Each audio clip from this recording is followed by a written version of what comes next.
Hello, welcome to Simple Answers. I'm your host Jason. In this video, I'll be showing you how to fix WhatsApp push notification not working, or is it showing disabled. Normally, we would recommend that you go into WhatsApp and you back it up and then you disable it and reinstall it. But there's a simple workaround that tends to be working.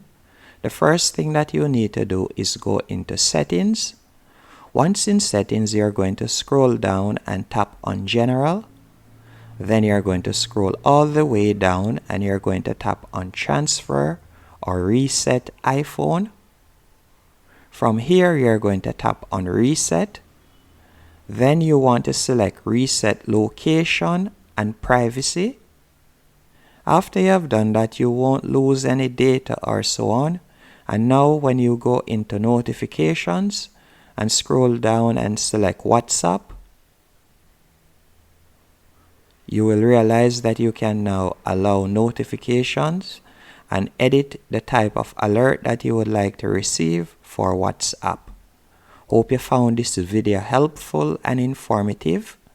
If you did, be sure to hit the like button and subscribe, and thank you very much for watching.